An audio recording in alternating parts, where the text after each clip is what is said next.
How y'all doing? It's Rob Burnham, make here for Man R&B, and this is another episode of Richard TV 91. This time we're doing another episode of movie reviews. This time we're reviewing Star Wars Episode 4. And what happens on this movie is it starts off right after Rogue One left off. And Darth Vader and his stormtroopers invade Princess Leia's ship. And right before they get to Leia puts the plans to the Death Star into R2-D2, and R2-D2 and C-3PO escape pod to Tatooine.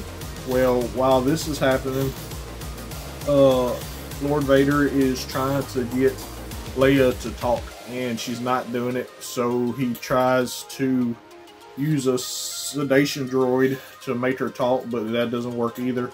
While this is happening is the droids wind up getting kidnapped, well, droid napped, I guess you say it, by the Jawas, and then they get sold to Luke and his uncle and aunt's house, and Luke is cleaning them up. This is when Luke runs upon the message to Obi-Wan Kenobi. Well, he's thinking it might be Ben Kenobi, so he takes the droids. Well, what happens is R2-D2 runs off trying to find Obi-Wan Kenobi, and Luke has to go in and try to find them. They find them, but they get attacked by sand people, and then Obi-Wan shows up, aka Ben Kenobi, and saves Luke, and then tells Luke about his father's past and how his father was his friend and fought beside him in the Clone Wars. And he tells Luke that Darth Vader was his old apprentice. Now, all this stuff Obi-Wan tells Luke is true. He just changes it up a little bit, because if you know, Darth Vader and Anakin Skywalker is the same person, and we'll find more about that in the later episodes of Star Wars.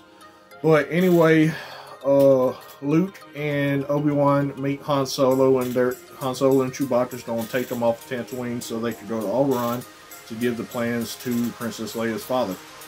Well, after they get off of Tatooine and get to Alderaan, before this, the Death Star has done destroyed Alderaan, because Leia wouldn't tell Grand Moff Tarkin where the rebel base was, but she finally does. But Grand Moff Tarkin still destroys Alderaan. And after this,